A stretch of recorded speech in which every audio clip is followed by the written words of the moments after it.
আজকে আমাদের জারণ বিজারণের 6th লেকচার। তো আগের যে 5টা লেকচার সিকোয়েন্সিয়ালি আমরা পার্ট বাই পার্ট করে মোটামুটি কি জারণ বিজারণের যত রিয়াকশন আমাদের পরীক্ষার জন্য গুরুত্বপূর্ণ ছিল সবই সলভ করা হয়ে গেছে, ঠিক আছে। তো আজকে আমরা এই 6th লেকচারে এসে দুইটা রিয়াকশন শিখবো। এই দুটো হচ্ছে গিয়ে আমরা যে নর্মাল রিয়াকশন শিখে এসেছি, যেখানে জারক থাকবে, বিজারক থাকবে, একজন দর্শক থাকবে অ্যাসিড হিসেবে, এরকম গতানুগতিক নিয়মের বাইরে, ঠিক আছে। আজকে আমরা যে দুটো বিক্রিয়া সমতাকরণ শিখব, একটা হচ্ছে গিয়ে আয়োডোমিতিক বিক্রিয়া, আয়োডোমিতিক বিক্রিয়া, আর আরেকটা হচ্ছে গিয়ে আয়োডিমিতিক বিক্রিয়া, আয়োডিমিতিক এবং আয়োডোমিতিক। ডিফারেন্স বুঝতে পেরেছো? ডি আর ডো, এখানে ডো, এখানে হচ্ছে গিয়ে ডি। তো বেসিক্যালি এই দুটো বিক্রিয়ার ডিটেইল, মানে বিক্রিয়ার দিয়ে কি হবে না হবে ডিটেইল আমরা অ্যাকচুয়ালি শিখবো পরে। আমি জাস্ট একটু কনসেপ্ট দিয়ে যাই যে আসলে আয়োডিমিতিক বিক্রিয়াটা কিভাবে দেখলে বুঝতে পারবো যে এটা আয়োডিমিতিক বিক্রিয়া, আর একটা বিক্রিয়া দেখলে কিভাবে বুঝতে পারবো সেটা হচ্ছে আয়োডোমিতিক বিক্রিয়া। আমি লিখছি না, কনসেপ্টটা জাস্ট ভালো করে শোনো।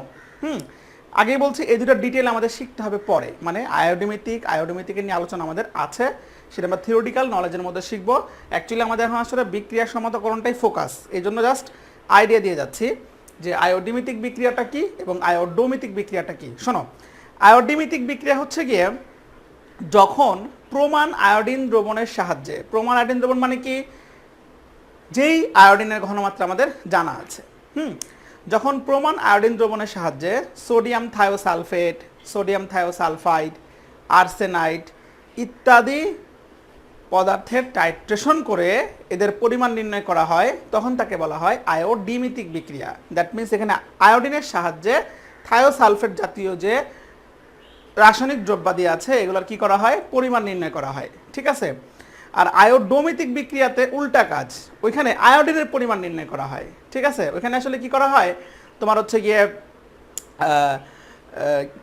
কোনো জারক পদার্থের দ্রবণের সাথে আয়োডাইড লবণের বিক্রিয়া করা হয়, বিক্রিয়া করে ওইখান থেকে মুক্ত আয়োডিনের পরিমাণ নির্ণয় করা হয়, সেটা হচ্ছে গিয়ে আয়োডোমিতিক বিক্রিয়া।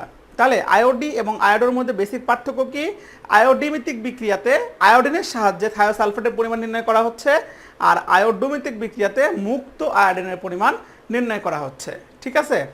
আর এক কথায় বিক্রিয়কে আয়োডিন থাকলেই আয়োডিমিতিক, ডি মানে ডাইরেক্ট, শর্টকাটে এভাবে মনে রাখবা, ডি মানে ডাইরেক্ট, ডাইরেক্ট মানে সরাসরি, সরাসরি বিক্রিয়কে আয়োডিন থাকলে সেটা হচ্ছে আয়োডিমিতিক বিক্রিয়া। আর সরাসরি যদি উৎপাদে আয়োডিন থাকে, সরাসরি না আর কি, উৎপাদে যদি আয়োডিন থাকে তাহলে সেটা হচ্ছে আয়োডোমিতিক বিক্রিয়া, ঠিক আছে। ডিটেলে পরে যাচ্ছি। তাহলে আমরা এই দুটো জিনিস জেনে গেলাম, একটা রিয়াকশন দেখে কিভাবে বুঝতে পারবো সে আয়োডিমিতিক লেভেলে আছে নাকি সে আয়োডোমিতিক লেভেলে আছে, বিষয়টা ক্লিয়ার? ওকে, তাহলে আমরা এখন শুরু করে দেই। এই দুটা বিক্রিয়া শিখবো, দুটা ভিন্ন ভিন্ন রিয়াকশন এবং দুটা ইউনিক রিয়াকশন, এবং এই দুটা বইয়ে আছে, আমরা এই দুটা শিখলে যথেষ্ট, ঠিক আছে। তাহলে আমাদের এখনকার কাজ হচ্ছে গিয়ে প্রথমে আমরা আয়োডিমিতিক বিক্রিয়ার জারণ এবং বিজারণ অর্ধবিক্রিয়ার সাহায্যে সমতা করব। আর আরেকটা বিষয় বলে দিচ্ছি, এই দুটা নাম একটু খটকা এবং কঠিন মনে হচ্ছে, বাট এই দুটো বিক্রিয়া সমতা করা সহজ বেশি।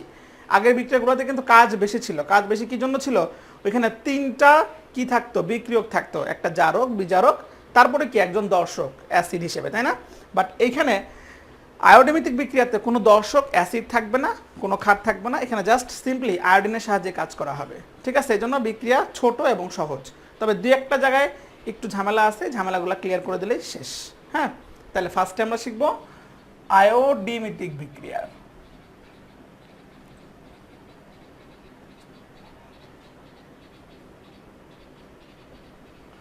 তাহলে আমাদের প্রথম কাজ হচ্ছে আয়োডিমিতিক বিক্রিয়ার সমতা করা।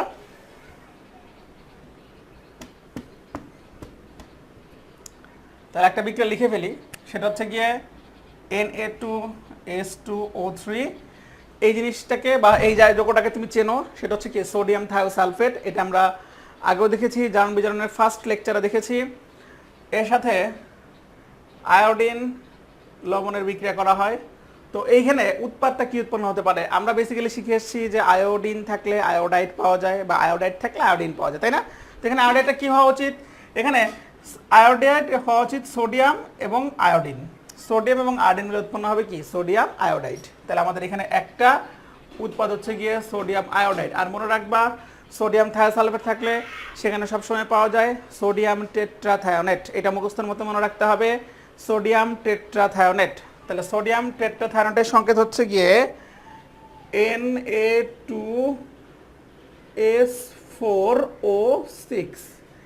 এই হলো সোডিয়াম টেট্রাথায়োনাইড। তাহলে দেখো এখানে যারা ছিল সবাই এখানে চলে গেছে, আমাদের বিক্রিয়াটা কমপ্লিট হয়ে গেছে। এখন কাজ কি? এখন কাজ হচ্ছে গিয়ে কেন্দ্রীয় পরমাণুর সংখ্যা নির্ণয় করা, তাই না?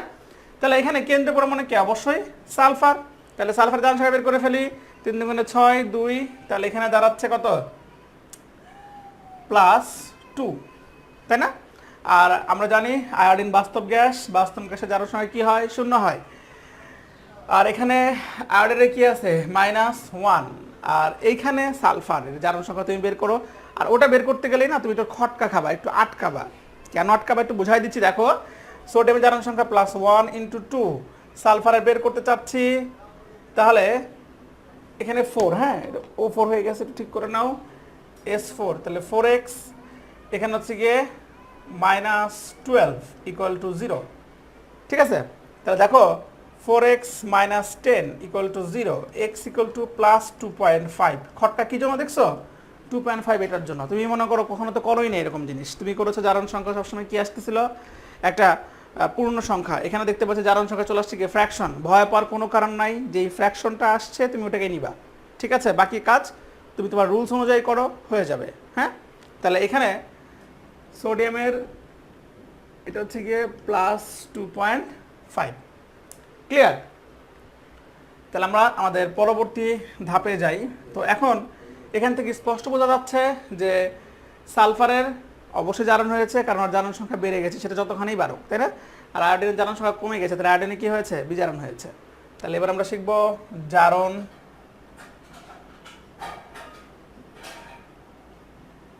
অর্ধ বিক্রিয়া। তাহলে এক্ষেত্রে দর্শকান বাদ দিব, S2O3, সোডিয়াম দুটা বাদ দিলাম, তাই উপরে কি? -2।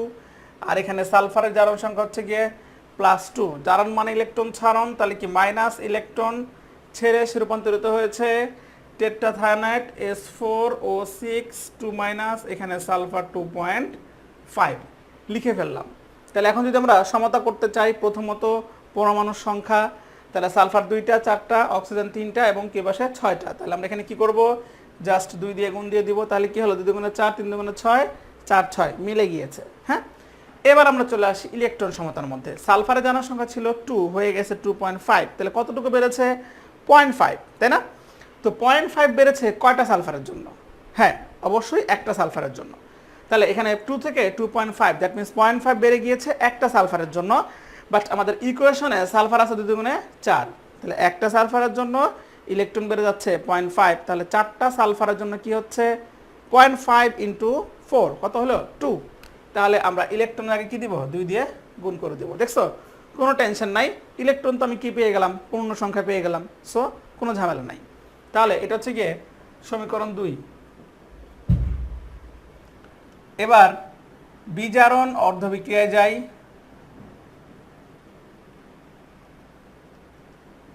তাহলে বিজারণ অর্ধবিক্রিয়ার ক্ষেত্রে এক্ষেত্রে বিজারণ হয়েছে কার? আয়োডিনের। তাহলে I2 ইলেকট্রন সে কি করেছে? গ্রহণ করেছে না? তাহলে প্লাস ইলেকট্রন করে সে কিসের রূপান্তরিত হয়েছে? I-। আর আয়োডিনের বিক্রিয়া আজকে নতুন না, এটা বহুবার করা হয়েছে, তাই না? তাহলে এখানে 2 দিয়ে গুণ করতে হবে, ইলেকট্রন সংখ্যা এখানে কি করতে হবে? 2 দিয়ে গুণ করে দিতে হবে, তাই তো? আশা করি আয়োডিনটা তোমরা বুঝতে পেরেছো। আর যারা আজকে ক্লাসে প্রথম, কাইন্ডলি দেখবা 1 থেকে 5 পর্যন্ত জারণ বিজারণের প্রত্যেকটা লেকচারই ইউটিউবে আপলোড করা আছে, সবগুলা সিরিয়ালে দেখে আসবা। আর নতুন অবশ্যই চ্যানেল সাবস্ক্রাইব করবা, ঠিক আছে? তাহলে এবার হচ্ছে গিয়ে 1 + 2 করে পাই। যদি 1 + 2 করে দেই, তাহলে বেসিক্যালি এখানে কি হবে? 2S2O3 2-, -2 ইলেকট্রন S4O6 2-, 2.5 দিলে হয়, না দিলে হয়। এখন I2 + 2 ইলেকট্রন 2I-। তাহলে ইলেকট্রন ইলেকট্রন কেটে যাচ্ছে, থাকছে 2S2O3 2- plus I2 S4O6 2- plus 2I-। তাহলে এখন এই ক্ষেত্রে আমাদের কাজটা কি, আমরা যে সকল দর্শক আয়ন বাদ দিয়েছি সেগুলো আমরা কি করব, যোগ করে দিব। তাহলে এখন হচ্ছে গিয়ে দর্শক আয়ন যোগ করে পাই।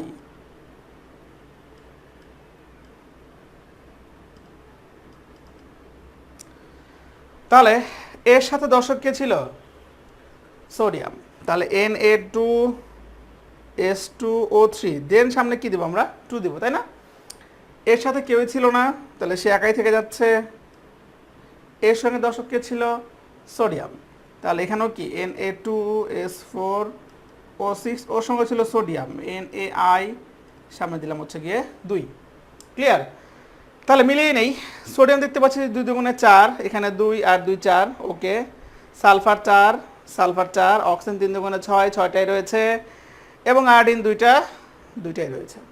ঠিক আছে? তাহলে আশা করি বুঝতে পেরেছো, বিক্রিয়াটা ভেরি ভেরি ইম্পর্টেন্ট। তাহলে এটা কি শিখলাম, আয়োডিমিতিক বিক্রিয়া সমতা করা শিখলাম। এবার শিখবো আয়োডোমিতিক বিক্রিয়া। অবশ্যই আয়োডোমিতিক বিক্রিয়া যখন তুমি খাতায় লিখবা, ব্রেকেটে লিখে রাখবা স্পেশাল রিয়াকশন। এখানে কিছু কিছু জিনিস আমাদের স্পেশালি মনে রাখতে হয়। ঠিক আছে? তাহলে এবার শিখবো হচ্ছে আয়োডোমিতিক বিক্রিয়া।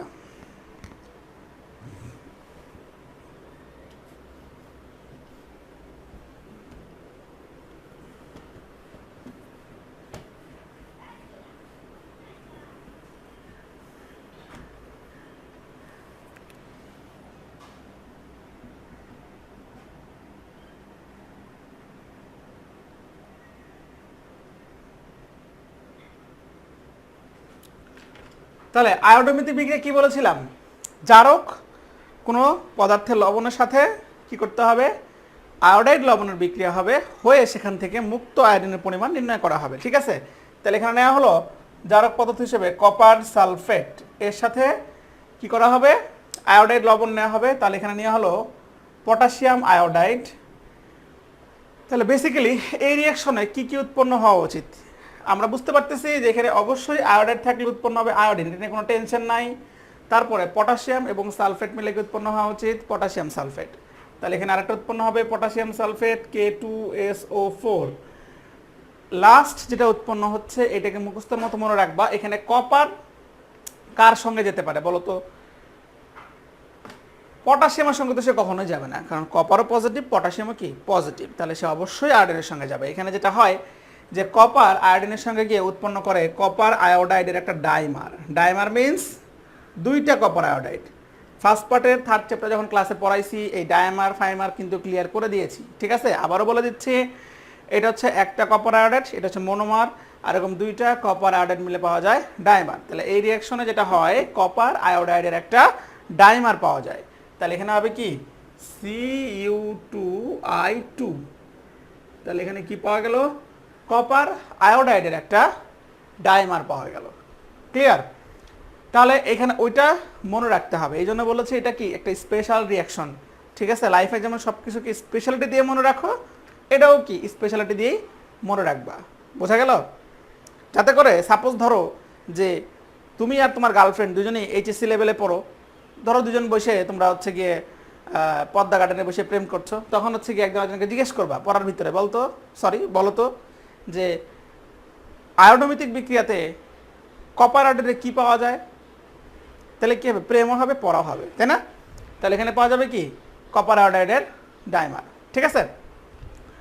তাহলে এখন কাজ হচ্ছে গিয়ে আমরা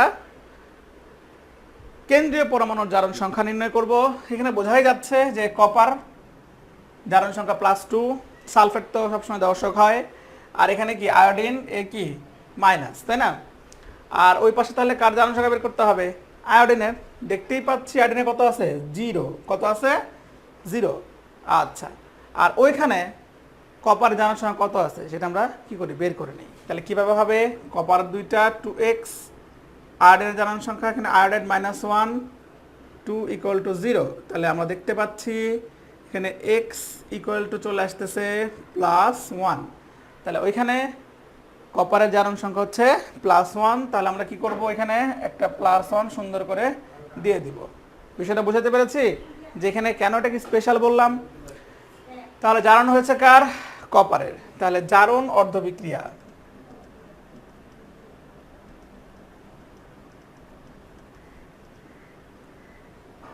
জারণ অর্ধবিক্রিয়া, তাহলে এই ক্ষেত্রে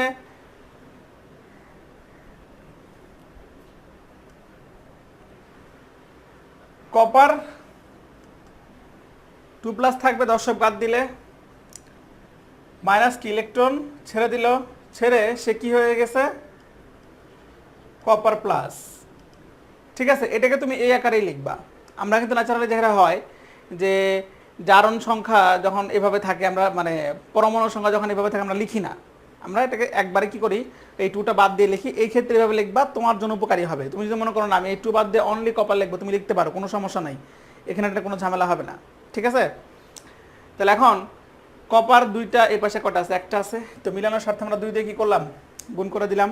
তাহলে ইলেকট্রন 2 থেকে হয়ে গেছে 1, তার মানে কি একটা কপার একটা ইলেকট্রন ছেড়ে দিয়েছে। তাহলে সমীকরণে কপার 2টা, তাহলে সে কি করবে ইলেকট্রন 2টা সে ছেড়ে দিবে। ক্লিয়ার? তাহলে এখানে হচ্ছে সমীকরণ 1। এবার হচ্ছে বিজারণ অর্ধবিক্রিয়া।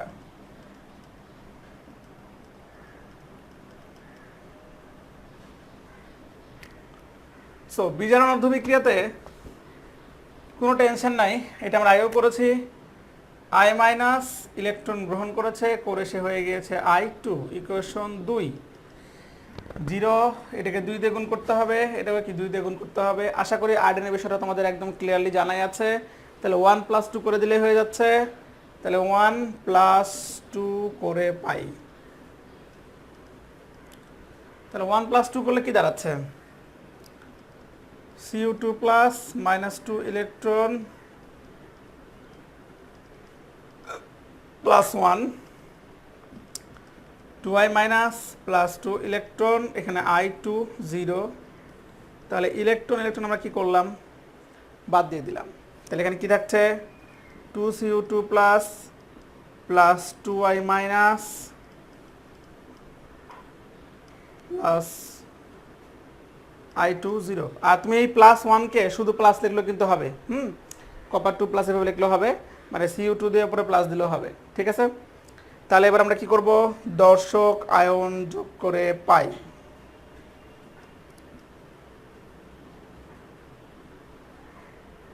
তাহলে আমরা এখানে যদি দর্শক আয়ন যোগ করে দেই, তাহলে এই ক্ষেত্রে এর সাথে দর্শক কে ছিল সালফেট, তাই না?